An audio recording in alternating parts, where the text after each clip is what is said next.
Hello everyone, I am going to attempt to make a few, as you'd say, strategies and tactics for this, the night. Right, let's get out of the way. First things first, you start out, well, there. So you get the iron longsword. Okay, that's fine. A nice wooden shield, because let's face it, it's always nice to be shielded.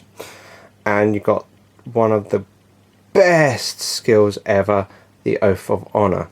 Oh geez, I think my camera light is reflecting too much on that. Let's turn that off, shall we? I said let's turn that off. Ah, that's a lot more better. So, Oath of Honor.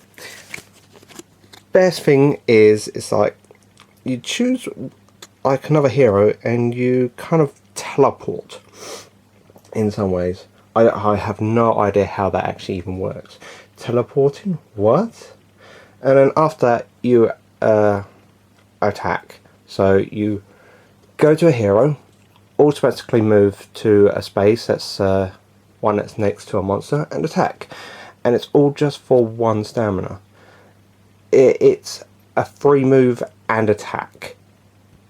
I mean, seriously, how good is that? You can't go wrong. And since that's what you start out with, well, you might want to think of what else you want. For example, one thing is, do you really need a shield? You know, there are other weapons that's sometimes a little bit more better than a one-handed weapon and a shield, but we'll get to that later. Let's start with some of the skills that you could get with advance. 1 experience point, 1 stamina. So far so good, I guess. It's actually one very, very good skill. So you defeat a monster and you move and attack. Almost sounds like this, where you move and attack. So if you use that and you have that, you can move up to your hero's speed twice and do 2 attacks and make another action, which would either be a move or another attack, all for 2 stamina. Very, very good. Always the best start. Can't go wrong with that. But what about the others? I mean, there are others, right? For 1 experience point. Well, how about the challenge? You pick a monster in your line of sight, and you get to do at least 1, well, not at least, you gotta try and hit it first, but you can do 1 heart damage. It also goes to the monster, but you want to make sure you kill it. So if you have that, then you want to make sure you want to go at like 2nd or 3rd, because then you could do that, hit it, hopefully no rolling X's. You're already doing 1 damage to it. You should kill it, which activates the advance, so when you defeat it, there you have it. Just those 3. Yes, nice. But then you also have this one, the Defend.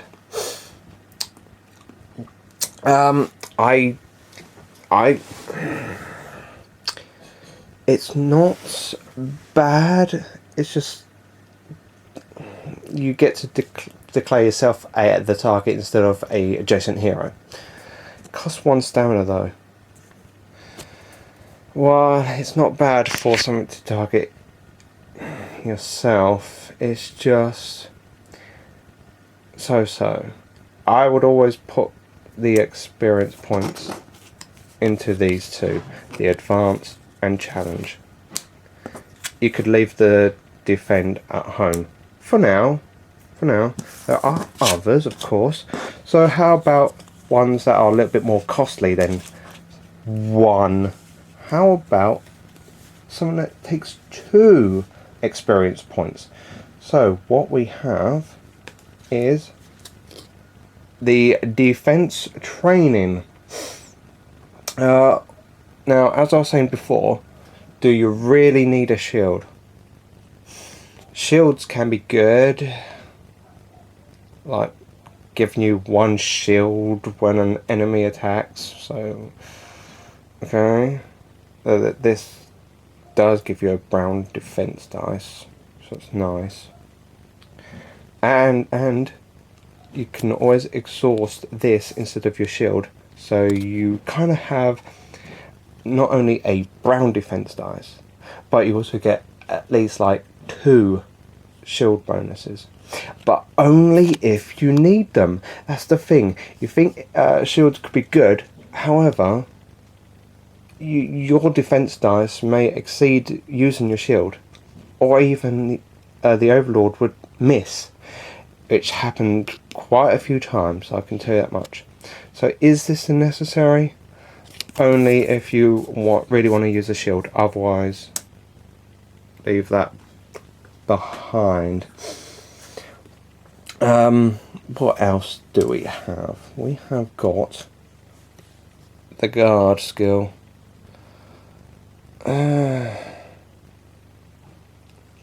Okay, it takes 2 stamina. And all it is to interrupt the monster's movement. That's about it. Interrupt the monster's movement by attacking. You could roll an X. Take 2 stamina to do nothing. I don't know. However, at the same time, it can be a good skill if used correctly. If you're using a weapon that uses stun, that's where it's getting interesting. With a monster moving towards you, using this, and hopefully do at least 1 damage and stun, that's it. That's the monster's turnover. But at the same time, it takes 2 stamina. A nice one, but I'm not too sure about that.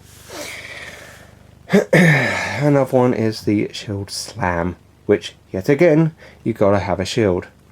And, well, as I was saying beforehand about stunning from the guard, it gives you a surge point to stun a monster.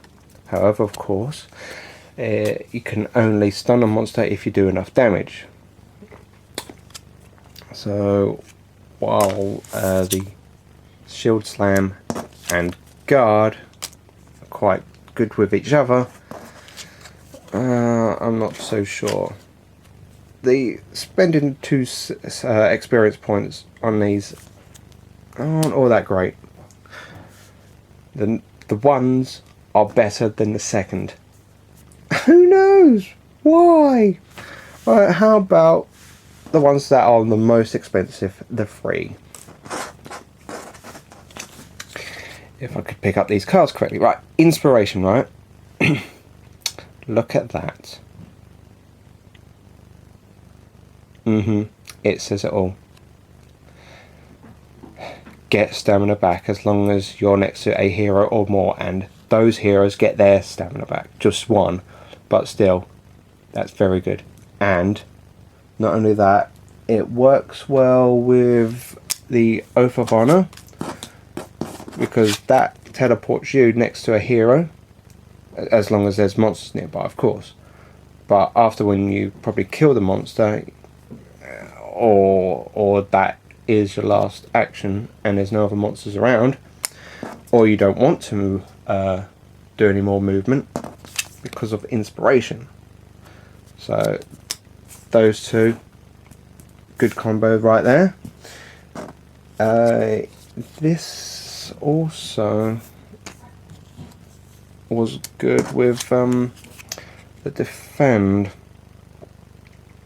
because that means like the monster must target yourself instead of a hero that he wants to attack. So whilst you're next to a hero, next turn you get your stamina back. So there you go, that's pretty good. But what about the other one? Stalwart. +2 health, how's that? But the other part of the ability is like when you're defeated, you can immediately move up to your speed and perform an attack. A melee attack, that is. And then you're knocked out.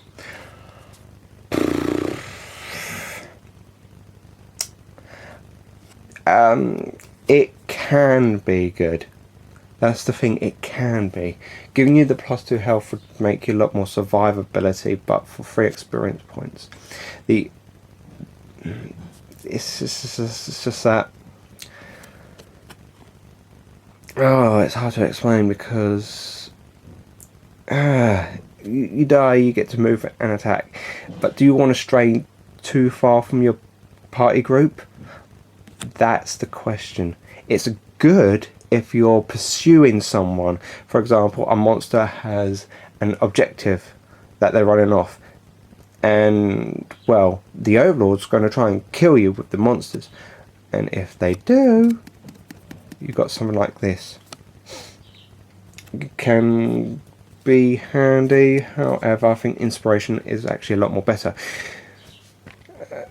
To make sure you get all the experience, you need to find out what kind of things that you really want. And the best ones are, of course, these ones. Got 6 all in total. Do you need the others? Well, they're nice to have. If anything, I'd probably go with the Stalwart. So that's 9. If you manage to get more experience points, then you can spend it on the rest. But like I said, you don't have to have a shield just to play a knight. So what else can I say for the strategies and tactics? It's the items that you got really looking for. So, what items are you looking for? Well, let's have a look for the Shop Act 1 cards. What you're looking to buy. The Elven Boots is giving you 1 more movement point. 1 more movement point. I mean, nice. You may be the slowest member of the group, especially if you go and get some high armor that lowers your movement. And this will get you into a place where you want to be. A lot more quicker to get for your Oath of Honor, because that's, you've got to be within 3 spaces of a hero, and that will get you to places where you want to be. So always look out for the Elven Boots. The Mana Weave is also a good one. Yes, it's a rune, but you get to add a surge. Of course, getting surges means you should be able to do your weapons abilities better. Well, when I say better, I mean to get them quicker. So how about some armor? Some chainmail is good. An extra grey. Okay, you can't equip runes, so it won't work with the Mana Weave, but your speed is 4 most of the time, so always look out for that. Heavy cloak, just to cancel a surge. Nice. The boring iron shield. I don't have much on that. Just, it's a shield. Get it or not. If you want to go for shield, go for it. Shield of Light, even better. Gain your health back. Nice. Halberd, 2 hands, reach, and you're doing more damage. And you can re-roll as well by suffering stamina. You won't be suffering many stamina. Bearded axe. Yeah. Now we're getting somewhere.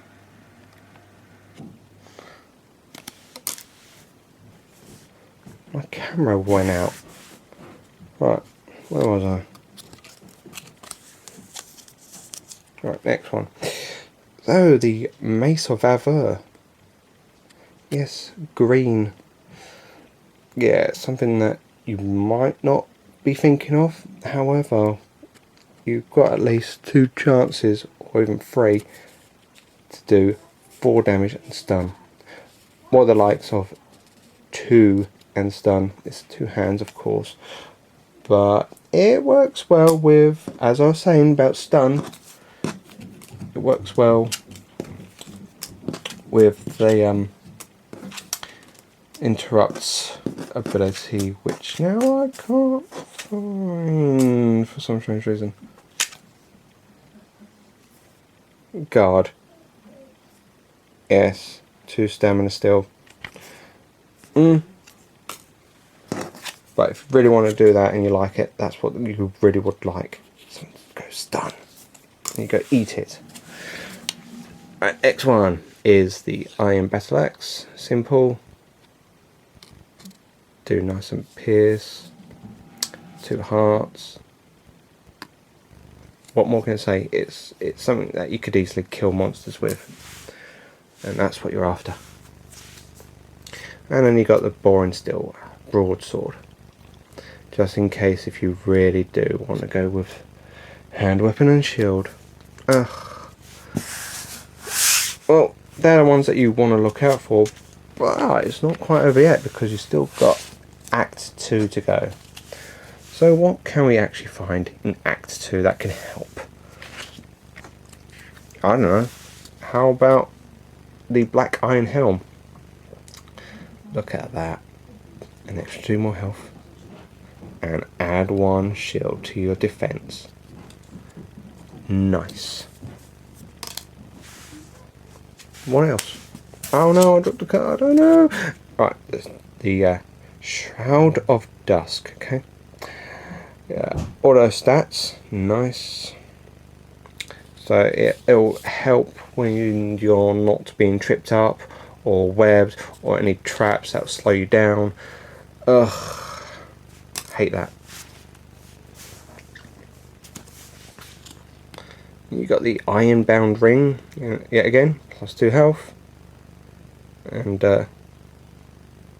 yeah, no matter what, you get 1 shield.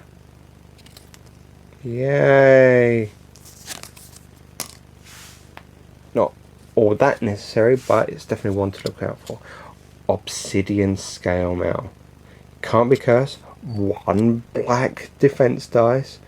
Nice. So here's the thing. Okay. If you have this, and of course if you do actually go for the weapon and shield, and you'd want to go with the defensive training. Defensive? No, it's just defense.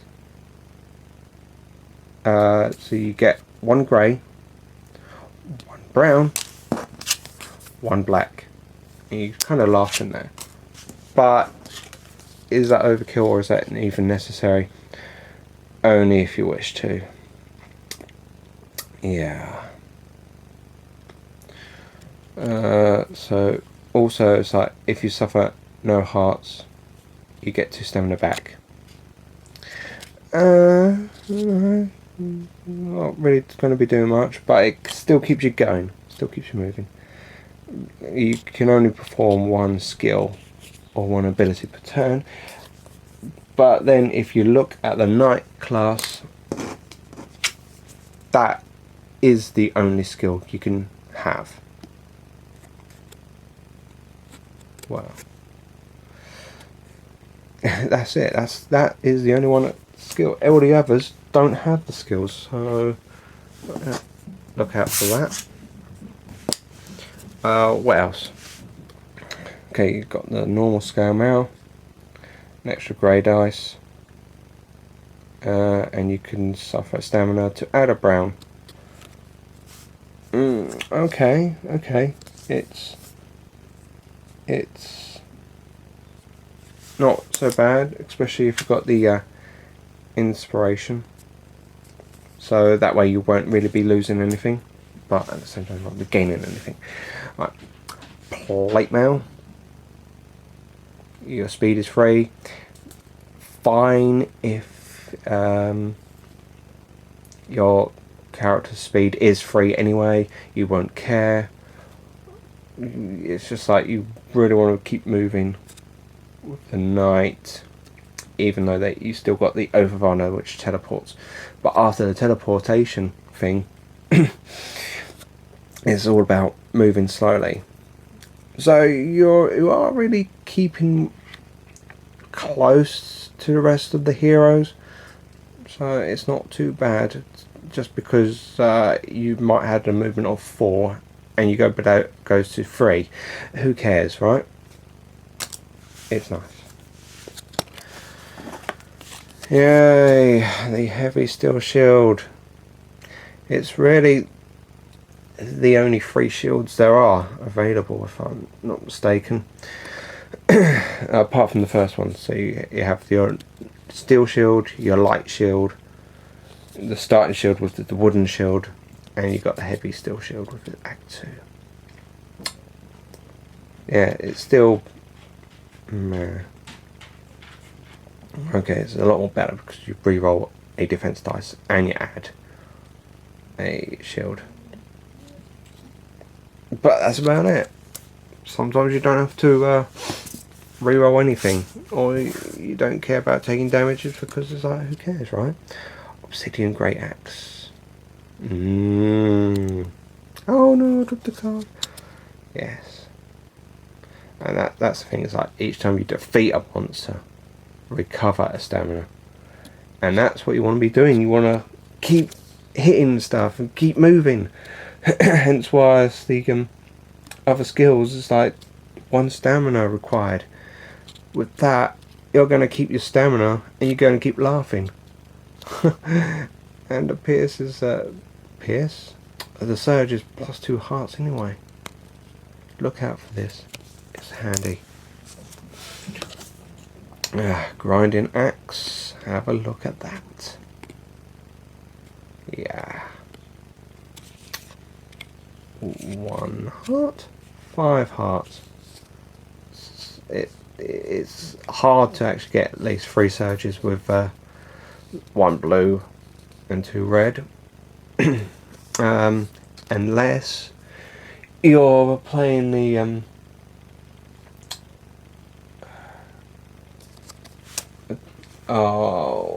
Labyrinth of Ruin, because in the first quest thing, if you get the relic, it gives you a green dice. You don't want to go down and lose it, but still, that will give you at least 6 hearts if you manage it. So good when you're playing the Labyrinth of Ruin and you win the first quest. Okay. You want to keep that relic. Right, the steel greatsword. Yes, it's another 2-handed weapon. And it's a pierce of 2.